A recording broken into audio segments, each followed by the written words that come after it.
In a small village nestled between misty hills, there lived a girl named Lila. The village was simple, just a few houses, a river that sang through the fields, and a single stone bridge that connected it to the dense forest beyond. Life in the village was peaceful, but there was one strange tradition. Every night, a lantern had to be lit on the bridge, and it was Lila's job to do it. "Why do I have to light the lantern?" she once asked her grandmother. To keep the darkness from crossing, her grandmother replied with a smile that didn't quite reach her eyes. At sunset, Lila would climb the hill, carrying the brass lantern, which clinked softly against her hip. She'd reach the bridge just as the sky turned dark, and with a spark from a flint, the lantern would flare to life. The flame inside was not ordinary, it shimmered golden blue, as if it held something alive. One evening, after lighting the lantern, Lila lingered on the bridge, staring into the forest.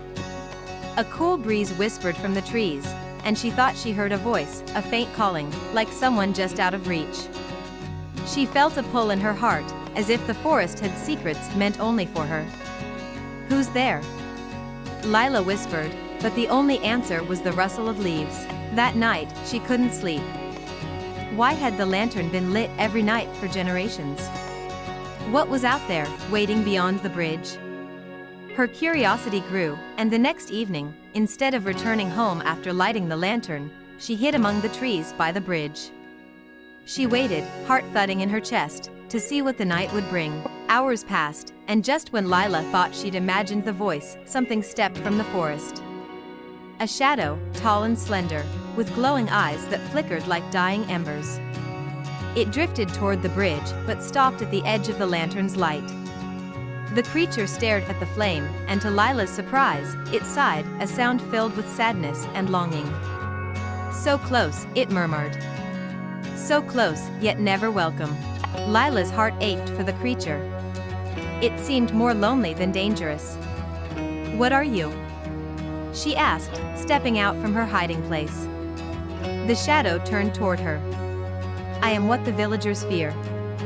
They trap me here with their light, never knowing I only want to remember the world beyond the forest. Once, I belonged to this place, but time has erased me." Lila's mind spun.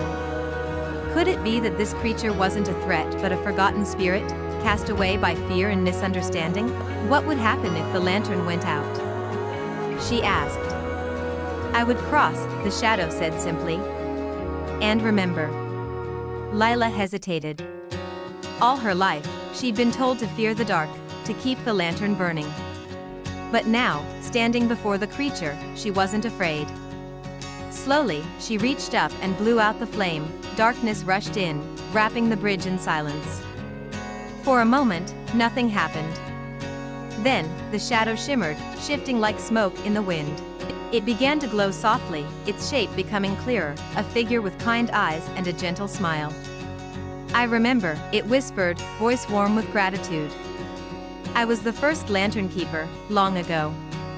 Thank you, child, for setting me free." And just like that, the spirit faded into the night, becoming part of the stars above. When Lila returned to the village, she didn't relight the lantern. The next morning, when the villagers noticed, they were frightened.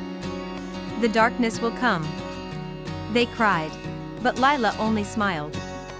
"The darkness isn't what we thought. Sometimes, it holds what we've forgotten." From that day on, the lantern was never lit again. The villagers learned to walk under the stars without fear, and Lila became known as the girl who made peace with the night. And every now and then, when the moon was full and the breeze whispered through the trees, Lila would hear the soft, familiar voice of the lantern keeper, reminding her that sometimes, all we need is the courage to embrace what we don't understand.